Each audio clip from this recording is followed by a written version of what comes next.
राजधानी देहरादून में 21 सितंबर से रोड सेफ्टी वर्ल्ड सीरीज के आगामी मैचों की शुरुआत होने जा रही है। 21 से 24 सितंबर तक प्रत्येक दिन एक एक मैच खेला जाएगा, जबकि 25 सितंबर को 2 मैच खेले जाएंगे। राजधानी देहरादून में 22 और 25 सितंबर को इंडिया लीजेंड्स की टीम का मैच खेला जाएगा। देहरादून के राजीव गांधी अंतर्राष्ट्रीय क्रिकेट स्टेडियम में शाम 7:30 बजे से मैच का आयोजन होगा। रोड सेफ्टी वर्ल्ड सीरीज का उद्देश्य देश में सामाजिक बदलाव लाना और सड़क सुरक्षा के प्रति लोगों को जागरूक करना है। 21 से 25 तक है। 25 का डबल हेडर है। उसके बाद डेली शाम को 7:30 बजे से मैच शुरू है।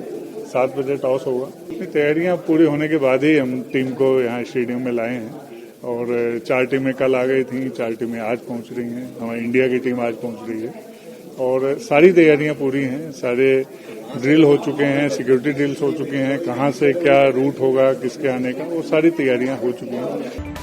हल्द्वानी से कांग्रेस के विधायक सुमित हृदयेश ने कांग्रेस की प्रदेश कार्यकारिणी के गठन को लेकर प्रदेश अध्यक्ष करण माहरा के बयान का समर्थन किया है। सुमित हृदयेश का कहना है कि कांग्रेस प्रदेश अध्यक्ष नई सोच लेकर चल रहे हैं। उनका ये सोचना है कि कार्यकारिणी का आकार छोटा होना चाहिए, इसके पीछे भी कांग्रेस का ही हित होगा। उनका कहना है कि आकार कैसा भी हो, लेकिन कार्यकारिणी में उन लोगों का ही नाम होना चाहिए जो कांग्रेस के लिए जमीन पर कार्य करते हैं और कांग्रेस के लिए तन्मयता के साथ काम कर रहे हैं। देखिए, प्रदेश अध्यक्ष अभी उन्होंने पदभार संभाला है, तो एक सोच के साथ राहुल जी ने उन पे भरोसा रखा है। मेरे को विश्वास है कि जो वो निर्णय लेंगे वो कांग्रेस के हित में निर्णय होगा। और देखिए, सीमित हो बड़ी हो, लोग ऐसे उसमें होने चाहिए जो ज़मीन पर कार्य करते हैं और जो लोग कांग्रेस के लिए हर समय तन्मयता के साथ आगे बढ़ने को तैयार हैं। तो अगर ऐसे लोग उसमें सम्मिलित होंगे तो कांग्रेस के लिए अच्छा होगा। अब आप भारतीय जनता पार्टी की अगर देखें कार्यकारिणी, उनके 3 कुल महामंत्री होते हैं। तो अगर कांग्रेस में अगर वो चाह रहे हैं ऐसी कोई चीज़, तो हमें देखना पड़ेगा क्वालिटी ओवर क्वांटिटी कि क्या है, किस किस को वो पदभार दे रहे हैं, क्या जिम्मेदारी दे रहे हैं। अवश्य सारे विधायकों से भी वो अवश्य संपर्क में रहते हैं, तो मुझे विश्वास है कांग्रेस के हित के लिए जो होगा वो कार्य करेंगे। यूके SSSC पेपर लीक मामले में कांग्रेस ने गिरफ्तार आरोपियों की ईडी से जांच करवाने की मांग की है। कांग्रेस कार्यकर्ताओं ने देहरादून के ईडी दफ्तर पर प्रदर्शन करते हुए जमकर नारेबाजी की। वहीं इस दौरान ईडी दफ्तर में ताला जड़ा देखकर कांग्रेस कार्यकर्ता ताला तोड़कर दफ्तर में घुस गए और हंगामा करते हुए परिसर में धरने पर बैठ गए। देख सकते हैं, देश की एक संवैधानिक संस्था है। इस संस्था में हम भारत के नागरिक होने के नाते, इस प्रदेश के युवा होने के नाते ईडी अधिकारी को एक ज्ञापन देने आए थे। ज्ञापन में एक जनहित की इतनी सी मांग थी कि यूके SSSC में जितने भी अपराधी पकड़े जा रहे हैं, उन अपराधियों के पास अकूत संपत्ति होने की जानकारी सार्वजनिक जग जाहिर हो चुकी है। किसी के पास बड़े बड़े होटल हैं, कोई बड़े बड़े स्टोन क्रशरों का मालिक है, कोई आलीशान गाड़ियों में घूम रहा है। वो पैसा इस प्रदेश के युवाओं के भविष्य को बर्बाद करके अर्जित किया गया है। हमारी मांग सिर्फ ईडी अधिकारियों से इतनी थी ज्ञापन के माध्यम से कि आप अब तक कहां सोए हुए हैं, उनकी जांच कराइए। रामनगर में पीपीपी मोड़ पर चल रहे रामदत्त संयुक्त चिकित्सालय की हालत इतनी ज्यादा खराब है कि लोगों को पानी के लिए भी समस्याएं उठानी पड़ रही हैं। वार्ड में भर्ती मरीजों को शौचालय तक में पानी नहीं मिल रहा है, जिस वजह से यहां भर्ती मरीजों और उनके तीमारदारों को परेशानियां झेलनी पड़ रही हैं। तीमारदार अस्पताल के बाहर से पानी लाने को मजबूर हैं। पानी की किल्लत के बावजूद भी CMS डॉक्टर चंद्रा पंत ने कहा कि उन्हें मामले को लेकर कोई जानकारी नहीं है कि पानी कहीं नहीं है। कल से पानी नहीं है, कल भी बिल्कुल पानी नहीं था, आज भी नहीं है बिल्कुल पानी। हाँ, मतलब वो कह रहे हैं कि पानी है ही नहीं कहीं भी, किसी को पता ही नहीं कुछ। वो कह रहे हैं हमें कुछ नहीं मालूम, नीचे पानी नहीं है यहाँ। सुबह के टाइम में नहीं रहता बस पानी, फिर बाहर से लाना पड़ा पीने के लिए, वैसे शौचालय के लिए परेशान। पानी हाँ वैसे तो दिन में आता है, लेकिन सुबह के टाइम पे जब जरूरत पड़ती है ना, उस टाइम पे बंद करते हैं। पता नहीं क्या पानी नहीं आता, अभी तक नहीं आता। मैं तो बाहर गया, फिर क्या करता, इसी के लिए पानी नहीं, ना पीने के लिए ना यूज करने के लिए, बाहर से आए। उत्तराखंड अधिकारी कर्मचारी शिक्षक समन्वय समिति के बैनर तले जिला मुख्यालय नई टिहरी में जिले के कर्मचारियों ने अपनी 20 सूत्रीय मांगों को लेकर सरकार के खिलाफ नारेबाजी कर प्रदर्शन किया। कर्मचारियों ने कहा कि सरकार के द्वारा काफी लंबे समय से उनकी मांगों का निराकरण नहीं किया जा रहा है। उन्होंने चेतावनी देते हुए कहा कि अगर सरकार के द्वारा उनकी मांग पर सकारात्मक कार्रवाई नहीं की गई तो वो आगे उग्र आंदोलन करने को बाध्य हो जाएंगे। समन्वय समिति के जो प्रांत स्तर पर गठित है, उसका 20 सूत्रीय एक मांग पत्र हमने शासन को दिया था। उसके संबंध में हम जो लोग यहाँ पे आज धरना दे रहे हैं, ये हमारा कार्यक्रम हमने 22 तारीख को माननीय मुख्यमंत्री जी को अपने आंदोलन का कार्यक्रम दिया था, जिसमें पहले चरण में हमने 1 तारीख से 15 तारीख का गेट मीटिंग जनजागरण का कार्यक्रम था और आज 20 तारीख को 1 दिवसीय धरना है। धरने के माध्यम से हम जिलाधिकारी माध्यम के द्वारा हम जो है माननीय मुख्यमंत्री जी को ज्ञापन सौंपेंगे। इसमें हमारा मुख्य बिंदु 20 सूत्रीय मांग पत्र जो है उसमें सरकार द्वारा कैबिनेट में ग्रेड वेतन डाउन का एक आदेश पारित करा दिया गया है। तो भारत सरकार की तरफ पर वो चाहते हैं, हम लोग उसको वापस लेने की मांग सरकार से कर रहे हैं। और हम चाहते हैं कि अगर आप समानता की बात करते हैं तो समानता का एक समान होना चाहिए। उसमें आप देखिए सेंटर की जो स्केल है और हमारे स्केलों को एक समान करने नहीं किया जाए।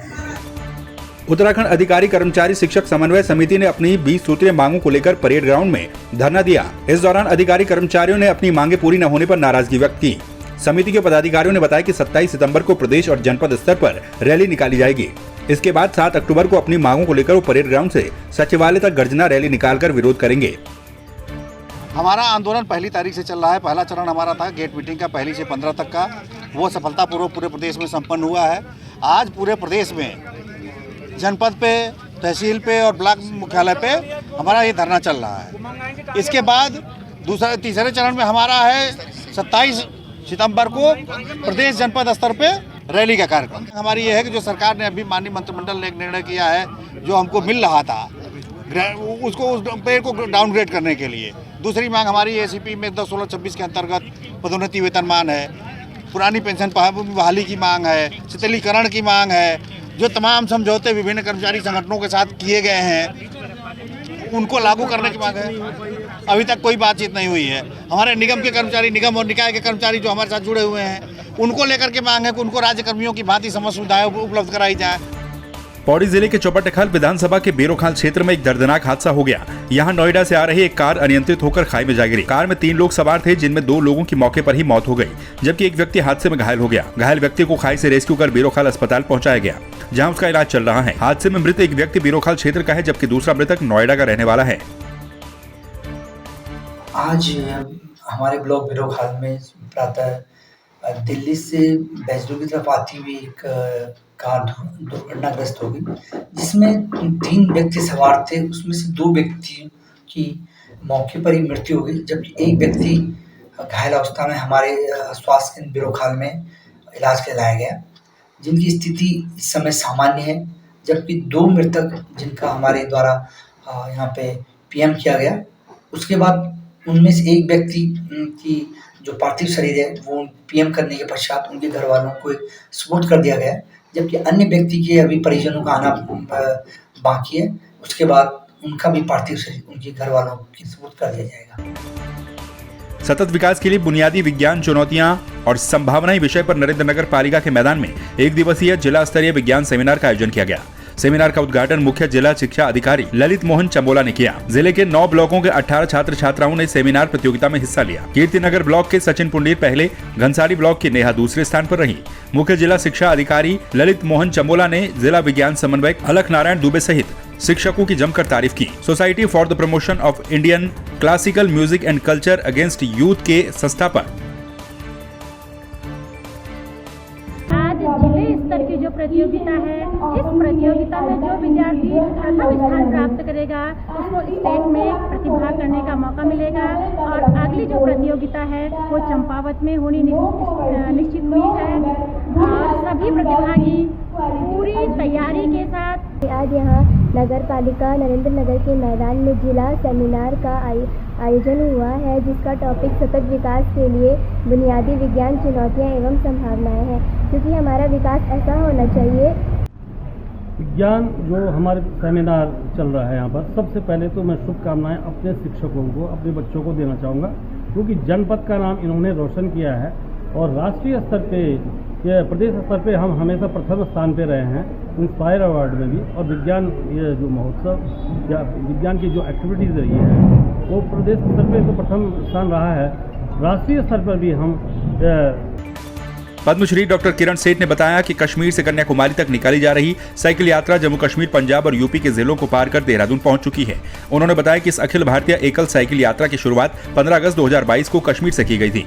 कश्मीर तक डॉक्टर किरण सेठ भारत के 200 से अधिक जिलों और शहरों को कवर करेंगे। अभी तक तो बहुत अच्छा मिला है। मैं गया हूँ जम्मू और कश्मीर, जम्मू और कश्मीर, उसके बाद हिमाचल थोड़ा सा, उसके बाद पंजाब और उसके बाद हरियाणा और यूपी अभी उत्तराखंड में आया हूँ, तो बहुत अच्छा एक्सपीरियंस रहा है। हर एक ऐसी चीज़ों में अच्छा भी होता है, थोड़ा बुरा भी होता है, इन द सेंस कि कश्मीर में बहुत चढ़ाई थी, ठंड भी लग रही थी, बारिश भी थोड़ी-थोड़ी आ रही थी, तो मुश्किल भी था। जैसे अभी भी मैं आया था कल वहाँ रुड़की से। कोशिश ये है कि हम हर एक बच्चे तक पहुँचे। इसका मतलब हमें बहुत से स्वयंसेवी लोगों को पकड़ना है। और मेरी इच्छा तो ये है कि ये दूसरी यात्रा है, बल्कि तीसरी यात्रा है। एक छोटी यात्रा मैंने करी थी पुडुचेरी से चेन्नई। कॉर्बेट नेशनल पार्क से सटे तराई पश्चिमी वन प्रभाग में अवैध पातन, खनन समेत उपखनिज की तस्करी करना तस्करों के लिए अब आसान नहीं होगा। तराई के 8 संवेदन और अति संवेदनशील क्षेत्रों में उच्च अधिकारियों के द्वारा बैरियर लगाने की मंजूरी दे दी गई है। तराई पश्चिमी वन प्रभाग के डीएफओ कुंदन कुमार ने बताया कि जल्द ही बैरियर को लगाने का काम शुरू किया जाएगा। बैरियर लगाने के बाद वन अपराध और अवैध उपखनिज अव्यवहार पर रोक लगाई जाएगी। इसमें जो हमारे कुछ निकासी बैरियर्स का प्रस्ताव भेजा गया था वन संरक्षक पश्चिमी वृत्त महोदय को, तो उसमें उनके द्वारा जो है स्वीकृति प्रदान की गई है। तो इसमें कुल 8 बैरियर विभिन्न मोटर मार्गों पे लगाए जाएंगे। इसका मुख्य उद्देश्य है कि जो वन अपराध हो रहे हैं और जो उपखनिज का अवैध अभिवहन हो रहा है उसको प्रभावी रूप से नियंत्रित किया जा सके। रामनगर में तस्करों के द्वारा चंदन के पेड़ काटने का मामला सामने आया है। स्थानीय ग्रामीणों की सूचना पर मंगलवार की सुबह वन कर्मियों ने मौके पर पहुंचकर जांच पड़ताल की। सीसीटीवी फुटेज में 3 तस्करों की तस्वीर कैद हो गई, जिसके आधार पर वन कर्मियों ने तस्करों की तलाश शुरू कर दी। तस्करों के द्वारा चंदन के 2 पेड़ काटे गए हैं। ग्रामीण अजय छिमवाल ने बताया कि रात को 1 बजे तस्करों ने उनके घर के पास एक चंदन के पेड़ को काट दिया, जिसके बाद ग्रामीणों के शोर मचाने पर तस्कर मौके से भाग गए। वहीं दूसरा पेड़ राजकीय इंटर कॉलेज ढिगुली के पास कटा हुआ मिला। पेड़ काटे गए, एक पेड़ हमारा था और एक पेड़ जो कॉर्बेट टाइगर एरिया की सीमा में लगा हुआ था। ये पेड़ खास कर 20-25 साल पहले यहाँ पर हुआ था। किसी को बच्चों ने लगाए थे 3 पेड़ और कुछ हम गाँवों ने लगाए थे। आज सुबह की घटना है, करीब 1:30 से 2 बजे की घटना है। उस समय एक पेड़ पूछ वगैरह काटे गए और सुबह हमें इसका 5:30 बजे पता चला। तो उसके बाद सीधे हमने गड़िया चौकी में इन्फॉर्म करा। वहाँ के जो इंचार्ज है कश्मीर सिंह, उनसे मेरी वार्ता हुई। उन्होंने अपने आदमी भेजे यहाँ पर। फिर हमने कॉर्बेट टाइगर रिजर्व को वहाँ पर इन्फॉर्म करा। वहाँ के जो सेक्शन ऑफिसर हैं जॉन, वो अपनी टीम के साथ यहाँ पर आए। तो उनके साथ हम 4-5 ग्रामीण और उनकी टीम ने गश्त करा। कुछ इस पेड़ों के अवशेष हमें जंगल में मिले और उसके बाद फिर हमने गड़ी चौकी में एक FIR की है। रामनगर हिंदू परिषद के प्रखंड अध्यक्ष को बंधक बनाकर पीटने का मामला सामने आया है। प्रखंड अध्यक्ष ने पुलिस को तहरीर देकर आरोपियों के खिलाफ कार्रवाई की मांग की है। वहीं पुलिस ने तहरीर के आधार पर मामले की जांच शुरू कर दी। तहरीर के मुताबिक हिंदू परिषद के प्रखंड अध्यक्ष सूरज चौधरी के साथ युवती और 3 अन्य युवकों ने घर बुलाकर उन्हें बंधक बनाया और उनके साथ जमकर मारपीट की। पुलिस ने बताया कि मामले में जाँच के बाद मुकदमे की कार्रवाई की जाएगी। इसमें तहरीर आ गई है दोनों तरफ से और इसमें जांच के बाद मुकदमा कायम कर दिया जाएगा।